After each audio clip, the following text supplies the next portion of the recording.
Ils disent que les animaux ne ressentent pas les mêmes choses que nous. Mais que se passerait-il si je vous disais qu'un cheval a sauvé la vie d'une jeune fille alors qu'aucun humain ne l'aurait fait? Ce n'est pas une histoire ordinaire, c'est une histoire réelle, brute et pleine de foi, où le véritable miracle n'est pas venu d'une église, mais d'une étable. Reste parce que ce que ce cheval a fait à la fin brisera ton âme et te redonnera espoir. Abonnez-vous et activez la cloche pour ne rien manquer d'une seule histoire qui vous touche au cœur. C'était un après-midi chaud, le soleil craquait la terre et il n'y avait pas un seul nuage dans le ciel. La poussière s'élevait à chaque pas des animaux dans le corral, et les coqs chantaient comme s'ils étaient les seuls témoins du silence douloureux. Au milieu de ce paysage sec et routinier, Mariana était agenouillée à côté d'un tas de bois de chauffage, les mains pleines d'échardes et les yeux rouges à force de retenir ses larmes. Elle avait 17 ans, mais son regard portait plus de fatigue que celui de nombreuses femmes de 40 ans. Brune, blonde, mince, avec de longs cheveux bruns qu'elle portait toujours tressés, non pas par plaisir, mais parce qu'on le lui avait appris ainsi. Une fille décente ne devrait pas attirer l'attention. Ses yeux, grands et couleur miel, ne brillaient plus comme avant. Il ne parlait même plus beaucoup, il obéissait simplement. Le ranch El Silencio n'était pas un lieu d'histoire, mais plutôt un coin isolé de la ville de Santa Elvira, où les cris n'atteignaient pas les voisins et les secrets restaient enfouis dans la terre sèche. Son beau-père, Rogelio, était propriétaire du lieu et de presque tout ce qui s'y respirait. Un homme grand, aux épaules larges, à la peau brûlée par le soleil et à la barbe négligée qui le rendait encore plus féroce qu'il ne l'était déjà. Sa voix tonnait plus fort que n'importe quel tonnerre. Et quand il a prononcé le nom de Mariana, tout le monde savait que quelque chose de mal allait arriver. « Mariana » rugit-il depuis l'entrée de la grange. Elle se leva d'un bond, les mains tremblantes et le visage pâle. Il a accidentellement renversé le bois de chauffage, mais il ne s'est même pas penché pour le ramasser. Elle essuya simplement la sueur de son front avec la manche de sa vieille robe et marcha dans la direction du cri. Il ne pouvait pas courir, il n'était pas censé élever la voix, il n'avait pas le droit de se défendre. C'est comme ça depuis aussi longtemps que je me souvienne. Alors qu'il traversait la cour, son regard s'est égaré pendant une seconde vers l'écurie. Là, dans l'ombre, se trouvait un nouveau poulain qui venait d'arriver cette semaine-là. Personne ne faisait attention à lui. Ils l'ont attaché dans un coin et ont dit qu'il était sauvage, qu'il n'était même pas assez bon pour porter un sac. Mais Mariana ressentait quelque chose d'étrange quand elle le regardait, comme si ce cheval savait exactement ce qu'elle ressentait à l'intérieur. Il entra dans la grange la tête baissée. Rogelio se tenait là, sa ceinture dans une main et une bouteille à moitié vide dans l'autre. Quelle partie de « allume le poêle avant la tombée de la nuit » n'as-tu pas comprise, espèce de fille inutile? Dis. Mariana ne dit rien, elle ferma simplement les yeux une seconde, comme si cela la protégerait du coup à venir. Et c'est arrivé, mais pas d'un coup. Ce jour-là, pour une raison inconnue, Rogelio émit un rire sec, jeta la bouteille par terre et dit avec dégoût. « Tu n'es même pas bon pour ça. Je ne sais pas pourquoi tu es toujours là. » Elle fit un pas en arrière, essoufflée, mais elle ne pleura pas. Non. Mariana avait appris à pleurer intérieurement. Elle quitta tranquillement la grange, se dirigea vers le corral et resta là à regarder à nouveau le poulain. L'animal leva lentement la tête, comme si quelqu'un le regardait avec compassion. Mariana s'est approchée prudemment, comme si elle ne voulait pas l'effrayer, et lorsqu'elle s'est retrouvée devant lui, elle s'est arrêtée. « Toi et moi ne sommes pas si différents, n'est-ce pas ?» murmura-t-il d'une voix brisée. Le poulain hennit doucement, mais ne bougea pas. Elle non plus. Pour la première fois depuis longtemps, personne, même un animal, ne la repoussait. Et à ce moment-là, au milieu de la chaleur, de la poussière et de l'abandon, quelque chose d'invisible mais puissant a commencé à naître. Un lien qui allait tout changer, même si elle ne le savait pas encore. Le soleil se couchait déjà derrière les collines lorsque Mariana rentra dans la maison. L'air sentait l'humidité, le confinement et la vieille tristesse. La cuisine était petite, avec des murs fissurés et un poêle en terre cuite mort. Dans un lit de fortune, allongé entre de fines couvertures et un chapelet suspendu à son cou, se trouvait sa mère, Doña Inés. Une femme au visage doux, à la peau foncée et aux cheveux noirs, avec des fils d'argent que la maladie avait affaiblis. Pendant des mois, il avait à peine pu bouger. « Il t'a dit quelque chose ?» demanda-t-il doucement d'une voix rauque. « Rien, il a juste ri », répondit Mariana en ajustant son oreiller. Doña Inés lui caressa la joue d'une main tremblante, comme si elle demandait pardon sans parole. C'était la seule chose qu'ils pouvaient faire, s'accompagner dans leur douleur, sans tout dire. Parler trop était dangereux. Dans cette maison, le silence était la loi. Rogelio, le beau-père, entra peu après, donnant un coup de pied dans la porte et jetant son chapeau par terre. Il se dirigea directement vers la chaise, posa ses pieds sur la table et alluma la radio.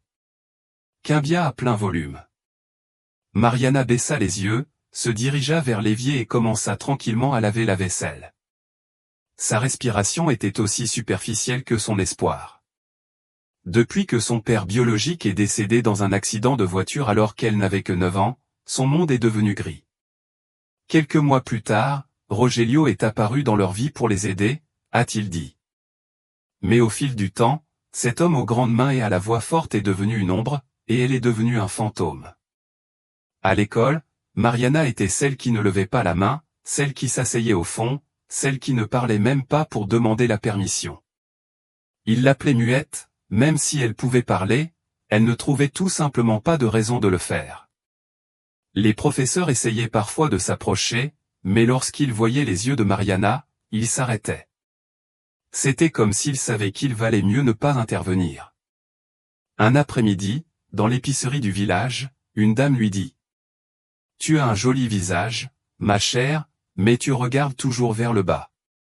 Tu ne devrais pas sourire à ton âge. » Mariana haussa simplement les épaules et continua à compter les pièces avec ses mains sales. Le seul endroit où son âme respirait était l'écurie. Il n'y avait pas besoin de faire semblant. Là, elle aurait pu être juste une fille avec des rêves enfouis parlant à un cheval qui ne la jugeait pas. « Il m'a encore traité d'inutile aujourd'hui, » dit-elle au poulain ce soir-là, assise à côté de lui en train de manger un morceau de pain rassis qu'elle avait caché dans sa robe. L'animal cligna lentement des yeux, comme s'il comprenait. Mariana leva les yeux et vit son reflet dans les yeux sombres du cheval. Ce n'était pas de la peur qu'il voyait, c'était de la tendresse. Pour la première fois depuis longtemps, elle se sentait vue, non pas pour ce qu'elle faisait ou ne faisait pas, mais pour qui elle était vraiment. Il lui sourit à peine. « Je vais te donner un nom. »« Vouloir ? Vas-tu t'appeler Fidèle ?» Le poulain remua une oreille, curieux. « Parce que tu restes, même si je ne dis rien. » Et cette nuit-là, alors que la radio continuait de jouer à l'intérieur de la maison et que le vent froid soufflait à travers les fissures de la grange, une fille s'envoie à trouver son premier véritable ami. C'était jeudi matin et le ciel se couvrait lentement, comme s'il avait lui aussi envie de pleurer. Le ranch s'est réveillé agité par les cris des cochons et les meuglements des vaches, remplissant l'air épais d'humidité. Mariana est partie tôt avec sa tresse bien serrée, un seau à la main et la robe déjà trop courte à force d'être utilisée. J'étais en route vers l'écurie comme tous les jours, mais cette fois avec un peu d'espoir qui battait dans ma poitrine. Depuis quelques jours, son cœur avait commencé à battre différemment, tout cela à cause de ce poulain maigre avec une cicatrice sur le dos et un air de monde brisé. À son arrivée, il le trouva attaché avec une corde grossière au poteau le plus éloigné, là où le soleil ne brillait pas directement. Ses côtes étaient proéminentes, ses jambes tremblaient et son œil gauche tremblait légèrement, comme s'il s'attendait encore à un coup. « Qu'est-ce qu'ils t'ont fait, Fiel ?» murmura Mariana en s'approchant lentement, comme si chaque pas était une promesse de respect. Elle savait déjà ce que disaient les hommes du ranch, que ce poulain n'était pas bon, qu'il était maudit, que même les chiens n'aboyaient pas après lui. L'un des contremaîtres, dont Eulogio, un homme avec un vieux chapeau et une voix rauque, avait dit l'autre jour. Cet animal a le diable dans le sang. Il venait d'arriver et avait donné 2 coups de pied. Il brisa la porte et jeta l'ouvrier dehors. Ce n'est pas un cheval Padoma, il est à vendre au kilo. Les oreilles de Mariana brûlèrent lorsqu'elle entendit cela. Comment ont-ils pu parler ainsi d'un être vivant ? Comme si cela n'avait d'importance que si c'était utile. Comme si être blessé était une raison d'être rejeté. Ce matin-là, alors que tout le monde était occupé à réparer le corral, Mariana s'est faufilée dehors avec un chiffon humide et une pomme dans son sac. Il s'approcha de Fiel, qui respirait lourdement, et sans dire un mot, il s'essuya lentement le front. « Calme-toi, je suis là, dit-il doucement. Il ferma les yeux. Pour la première fois, il baissa la tête. Il n'y avait aucune peur dans son expression. Il y a eu livraison. Mariana s'assit à côté de lui sur un vieux sac et coupa la pomme en deux. Il lui donna un petit morceau et garda l'autre. Ils mangèrent ensemble en silence, partageant non seulement des fruits, mais aussi une blessure similaire. Le vent soufflait fort et soulevait la poussière du corral. Depuis le mur, Rogelio la regardait de loin avec un air de mépris. Perdant encore une fois son temps avec cet animal, il cria « Où vas-tu pleurer pour lui aussi ?»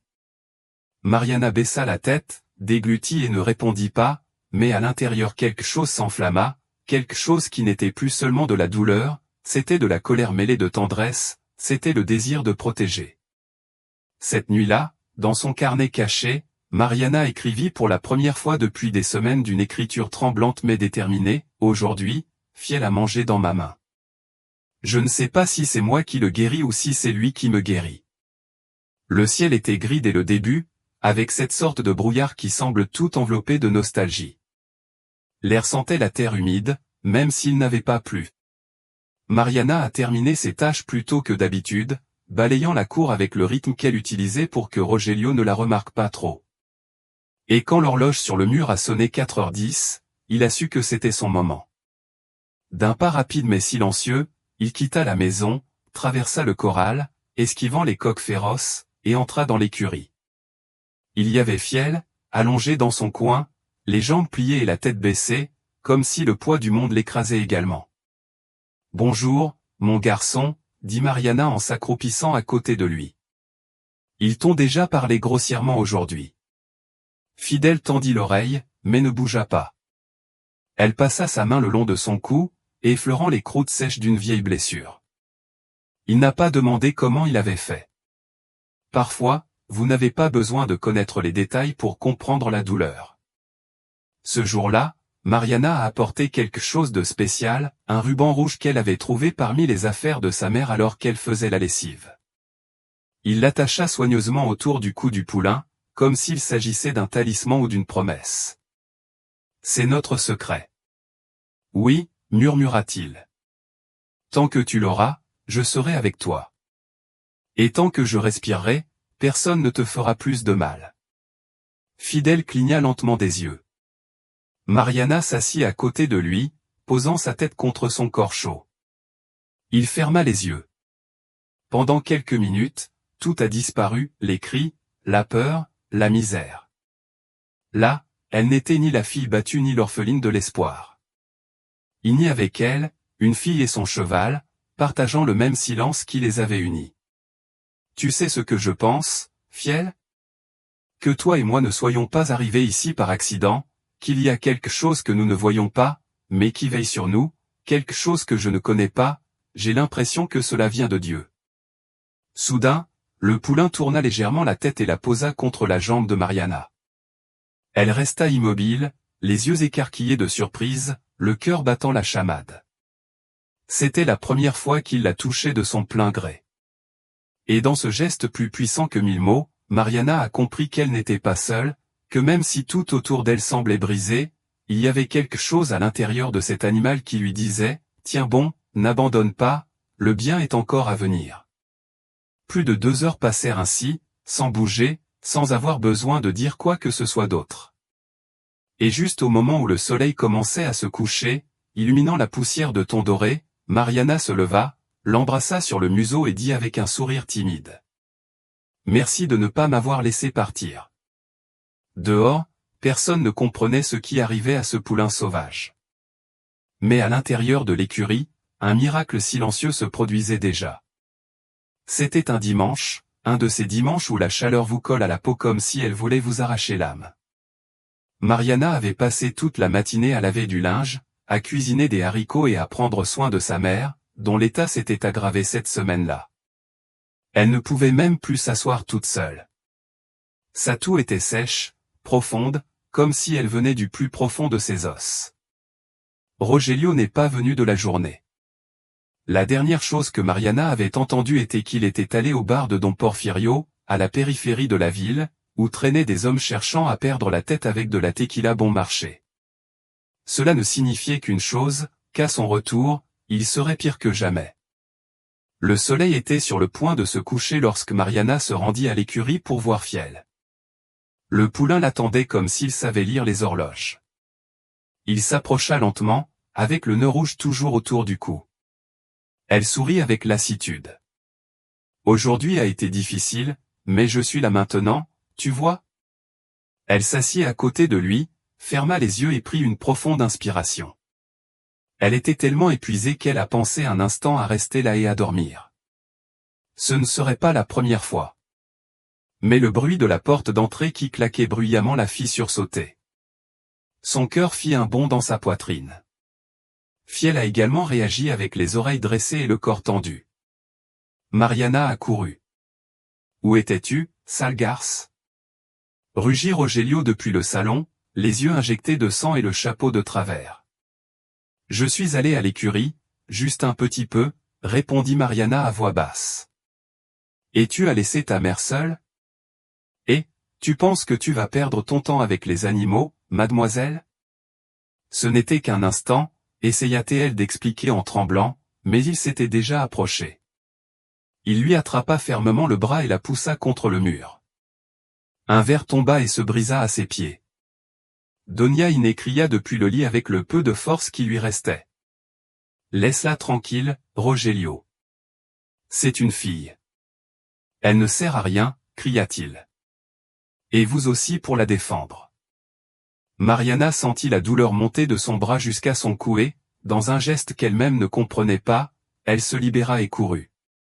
Elle sortit par la porte de derrière, traversa la cour pieds nus avec des larmes mêlées de terre sur son visage, courut directement à l'écurie, verrouilla la porte et se jeta sur le sol à côté de Fiel, respirant comme si l'air lui manquait dans l'âme. Le poulain s'approcha, baissa la tête et la toucha avec son museau. Mariana le serra dans ses bras, s'enfouit dans son cou et, pour la première fois depuis des années, se permit de pleurer comme un enfant. Elle pleurait tout ce qu'elle ne pouvait pas dire. Elle pleurait pour sa mère, pour son père, pour elle-même. Il a pleuré jusqu'à ce que son corps devienne mou. Et puis, au milieu de ce chaos, il leva les yeux et murmura quelque chose qu'il n'avait jamais osé dire auparavant.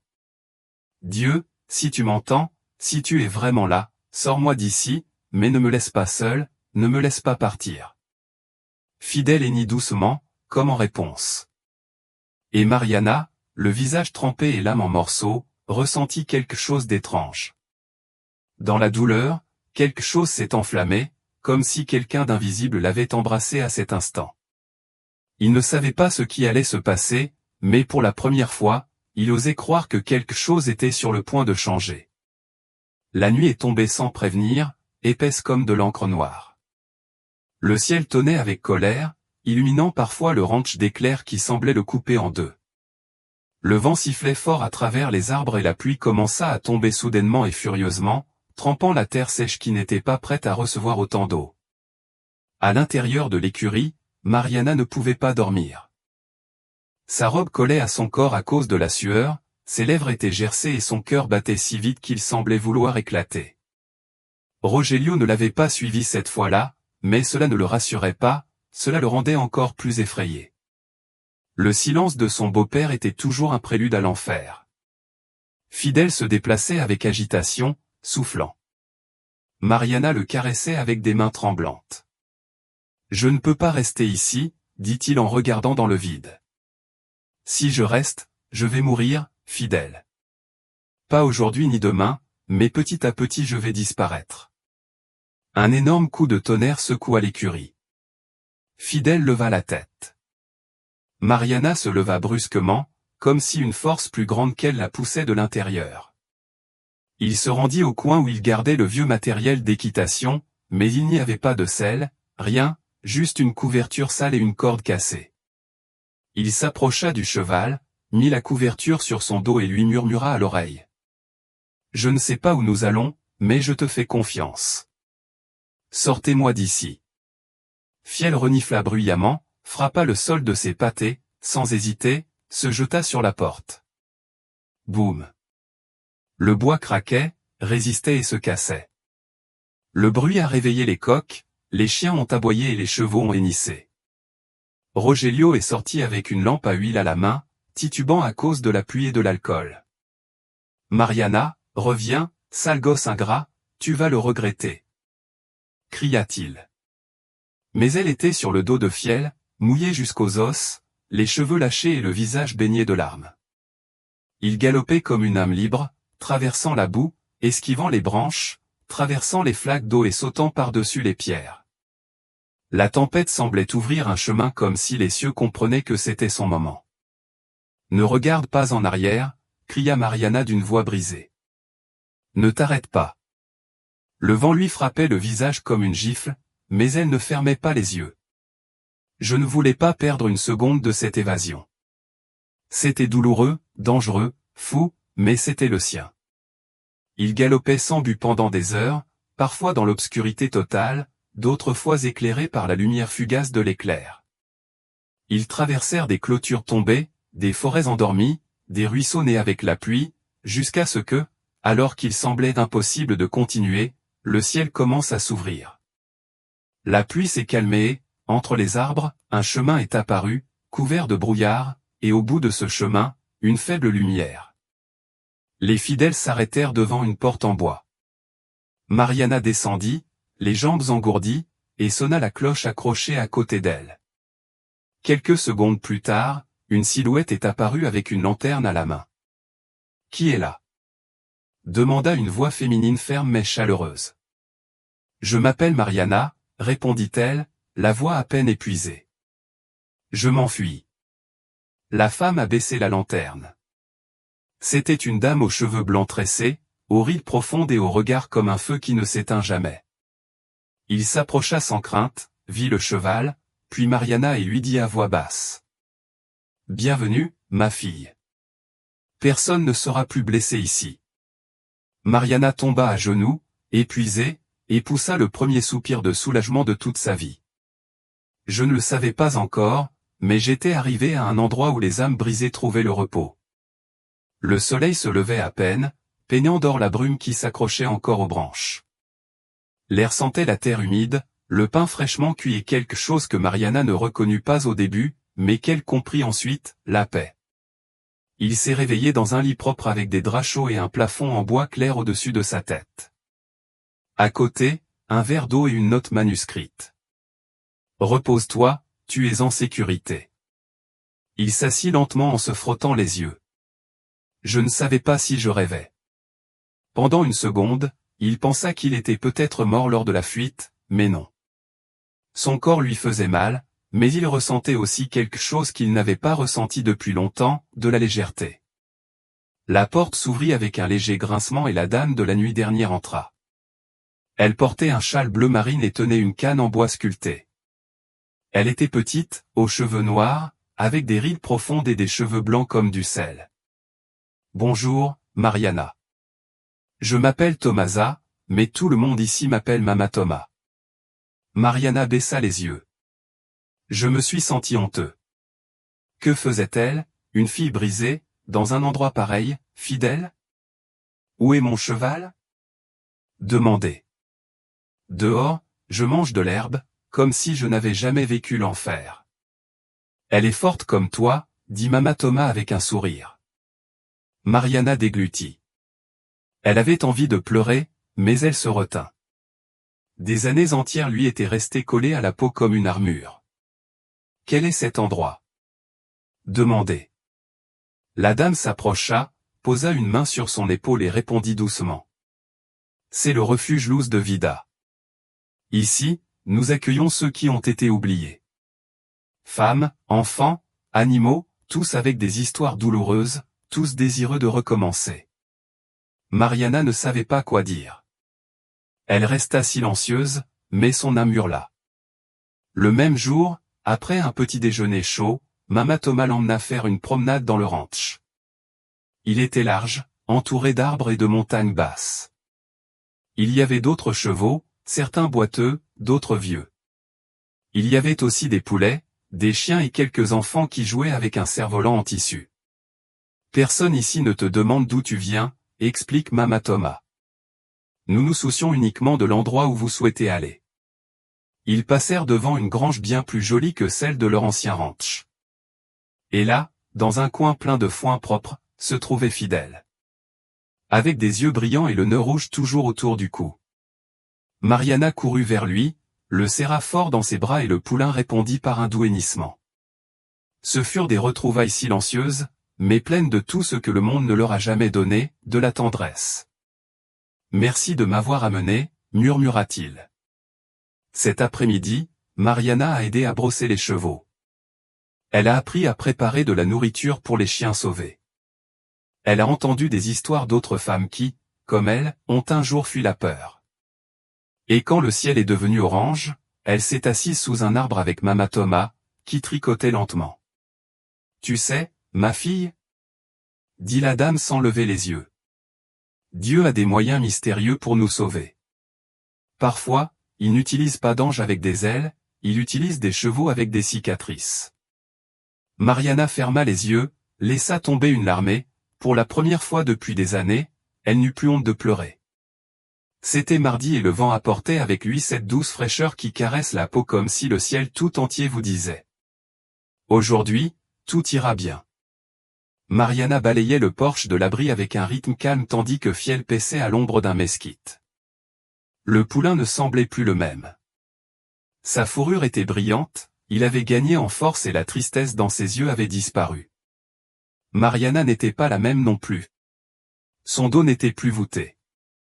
Son regard autrefois terne commençait à s'illuminer, et à l'intérieur, quelque chose dans son cœur s'ouvrait, comme une fleur qu'elle n'aurait jamais pensé voir fleurir.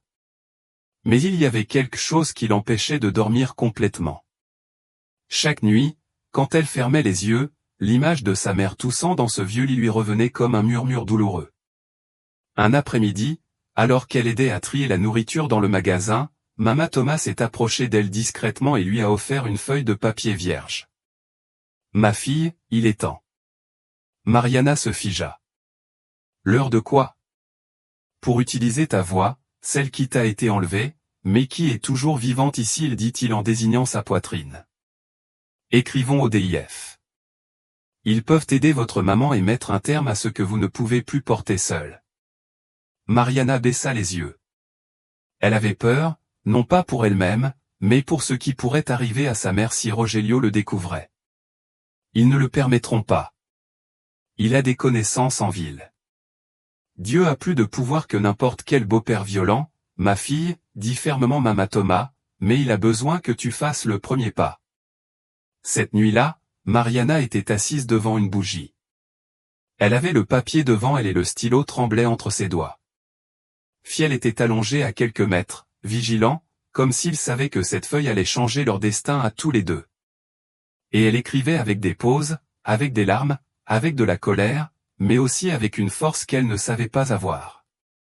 Il a détaillé chaque coup, chaque insulte, chaque fois que sa mère a saigné sans que personne ne l'aide. Et à la fin, il a écrit une seule phrase qui a tout scellé. « Je ne veux pas de vengeance, je veux la justice, je veux la paix pour ma mère et moi. » Elle a signé de son nom, Mariana Avila Cruz. Le lendemain, Mama Thomas a apporté la lettre au bureau du DIF à San Gabriel, la municipalité la plus proche. L'avocat qui s'occupait d'eux lisait chaque ligne avec les lèvres pincées et les yeux brillants. « Nous allons agir immédiatement », a-t-il déclaré. « Merci de votre confiance. » 3 jours plus tard, la ville de Santa Elvira est secouée par l'arrivée des patrouilles. Mariana l'a appris par un jeune homme qui travaillait à la boulangerie et qui transmettait toujours des informations au refuge. Rogelio a été arrêté pour violence conjugale et menaces. Doña Inés, sa mère, a été emmenée dans un centre médical de San Gabriel, où elle a commencé un traitement digne. Et là, devant le feu du poêle à bois, Mariana pleurait, mais cette fois pas par peur. Elle pleura de soulagement. Elle pleurait pour sa mère, pour la fille qu'elle avait été, pour la femme qu'elle devenait. Fiel s'approcha et posa sa tête sur son épaule. Elle le serra fort dans ses bras. Tu sais quoi, mon garçon? Aujourd'hui nous n'avons pas couru, aujourd'hui nous nous sommes battus de front et avons gagné. Le soleil printanier tombait doucement sur les champs du refuge. L'air sentait l'herbe fraîche, le nouvel espoir. Mariana, vêtue d'une blouse blanche brodée de ses propres mains et les cheveux attachés en une tresse serrée, marchait pieds nus à travers les pâturages, à ses côtés, toujours fidèle, pas avec une corde, pas avec des rênes, seulement avec ce lien invisible qui les unissait depuis cette première nuit de silence partagé. Les fidèles avaient changé. Il n'était plus le poulain maigre et effrayé. Ses muscles étaient définis, sa démarche était ferme et ses yeux étaient ceux d'une vieille âme qui avait recommencé à faire confiance au monde. Lorsqu'il marchait, il le faisait avec une sorte de fierté silencieuse, comme s'il savait qu'il avait conquis quelque chose qui ne peut être nommé. Un jour, Mama Thomas s'est approchée de Mariana avec un sourire mystérieux et un dossier sous le bras. Il y a une exposition à San Gabriel demain. Il s'agit d'un événement de thérapie équine. Que dirais-tu d'y aller avec Fiel? Mariana cligna des yeux de surprise. Nous la devons tout le monde. Pourquoi pas? Les gens ont besoin de voir ce que l'amour peut guérir. Et tu n'es plus la fille sans voix, ma fille. Vous êtes un témoignage vivant. Le lendemain matin, Mariana s'est habillée de ses vêtements les plus propres, a tricoté un ornement de cou en fil rouge pour Fiel en souvenir de cette nuit, et ils sont montés dans la remorque pour l'événement. L'endroit était spacieux, avec une grande tente, de la musique douce et beaucoup de monde. Il y avait des enfants trisomiques, d'autres autistes, certains en fauteuil roulant, tous avec des sourires timides, pleins d'espoir. Lorsque Mariana et Fiel sont entrés sur le ring, quelque chose s'est tu, non pas par peur, mais parce que la présence de ce cheval imposait le respect. Fiel marchait lentement, sereinement, comme s'il savait que chaque pas était une bénédiction. Un garçon, Matteo, âgé d'environ 8 ans, s'est approché avec l'aide de sa mère. Il n'avait pas parlé depuis des mois.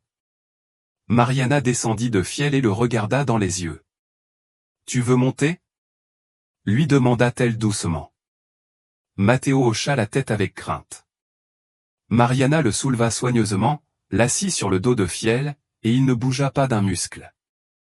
Il a simplement baissé la tête comme en signe de paix. Le garçon lui caressa le cou, ferma les yeux et dit dans un murmure. « Merci. » La mère fondit en larmes. Les thérapeutes se couvraient la bouche. Matteo avait de nouveau parlé et Fiel restait immobile comme s'il comprenait l'ampleur de ce qui venait de se passer. Ce jour-là, plusieurs autres enfants sont venus à cheval. Fiel les portait tous avec patience, avec soin, avec cette tendresse que seule Mariana connaissait auparavant. Et à la fin de l'événement, l'organisateur s'est approché de lui avec une boule dans la gorge. Ce cheval n'est pas commun. Elle a une âme, ma fille. Cela a quelque chose à nous apprendre. Ce qui s'est passé ici aujourd'hui était un miracle. Mariana serra Fiel dans ses bras devant tout le monde et, pour la première fois, sans crainte, dit à voix haute, « Ce n'est pas un miracle de ma part, c'est un miracle qui vient d'en haut. Dieu nous a réunis pour cela. » Et à ce moment-là, sous le ciel clair de San Gabriel, tous les présents ont applaudi non seulement le cheval, mais aussi le lien indestructible entre une fille et son âme sœur fidèle. Le temps a passé, mais le souvenir de cette nuit orageuse n'a jamais été effacé. Maintenant, l'ancienne douleur n'avait plus le même poids. Cela faisait partie du chemin, certes, mais cela ne dictait plus la destination. Mariana, âgée de seulement 22 ans, marchait d'un pas ferme dans les rues poussiéreuses de Santa Elvira, la même ville où elle avait auparavant tremblé de peur, mais cette fois elle revenait en femme libre. Elle portait un chemisier rouge foncé. Sa tresse ne cachait plus son visage et ses yeux autrefois vides brillaient de détermination. À ses côtés, fidèle, plus majestueux que jamais, il trottait la tête haute. Les gens les observaient depuis les portes, murmurant avec étonnement. Personne ne pouvait y croire. Cette fille tranquille qui passait toujours inaperçue était désormais la fondatrice du Free Art Center. Avec Mama Thomas, Elles ont créé un espace où les femmes survivantes de violences pouvaient guérir et où les chevaux rejetés trouvaient un but, une combinaison aussi puissante qu'inattendue. Les filles qui ne parlaient jamais roulaient désormais avec confiance. Les femmes aux cicatrices invisibles riaient désormais en tressant la crinière de leurs chevaux. À l'entrée du nouveau ranch, là où se trouvaient autrefois de vieilles clôtures, se dressait une arche en bois sculptée à la main. On y trouve une phrase que beaucoup se sont arrêtés pour lire avec les yeux humides, « Dieu utilise ce que le monde rejette pour faire des miracles ». Ce jour-là, Mariana a donné une conférence à l'école du village devant des dizaines de garçons et de filles. Il a raconté son histoire, non pas avec honte, mais avec vérité. Avec toute la douleur, la peur, le cheval que tout le monde pensait perdu, et le Dieu qui, au milieu de tout cela, ne l'a jamais laissé partir. Finalement, une petite fille aux grands yeux s'est approchée de lui. « Tu avais peur aussi ?» ?»« Oui, » répondit Mariana en s'accroupissant à son niveau. « Mais j'ai appris que la peur ne disparaît pas, qu'elle doit être surmontée et que vous n'êtes pas obligé de le faire seul. » Il la serra fort dans ses bras et, fidèle comme s'il comprenait chaque mot, il s'approcha et baissa la tête pour que la fille puisse le caresser. Cette nuit-là, alors que le ciel devenait orange et que le vent frais dansait à travers les arbres, Mariana marchait à travers les pâturages, regardant les chevaux paître, chacun avec sa propre histoire, chacun un témoignage. Fidèle s'arrêta à côté d'elle. Mariana le regarda avec une profonde affection, lui caressa le front et dit doucement, « Tu m'as sauvé sans dire un mot. Tu m'as appris que le véritable amour ne crie pas, n'exige rien, ne fait pas mal, il demeure. » Et là, sous un ciel clair et dans une paix absolue, Mariana comprit quelque chose qui brûlait tendrement dans sa poitrine. Les miracles ne viennent pas toujours comme des lumières du ciel. Parfois, ils arrivent sous la forme d'un poulain blessé, avec un ruban rouge autour du cou et un cœur plus noble que celui de n'importe quel humain. Parce que l'amour le plus pur n'a pas toujours de voix, mais il laisse toujours une trace. Merci d'être venu jusqu'ici et d'avoir ouvert votre cœur à cette histoire. Si cela a touché votre âme, si vous vous êtes déjà senti seul et que cette histoire vous a rappelé que Dieu ne vous abandonne jamais, alors cette chaîne est pour vous. Un animal vous a-t-il déjà donné plus d'amour qu'un être humain? Pensez-vous qu'il n'y a aucun moyen de sortir de ce que vous avez vécu ou que votre douleur ne peut pas être transformée en force? Laissez-moi vos pensées dans les commentaires. Je veux te lire. Et si cette histoire vous a inspiré, partagez cette vidéo pour que davantage de personnes se souviennent que les miracles existent et qu'ils ont parfois 4 pattes. Abonnez-vous à la chaîne et activez la cloche car chaque semaine une nouvelle histoire vous attend qui pourrait changer votre façon de voir la vie. Rendez-vous dans la prochaine vidéo.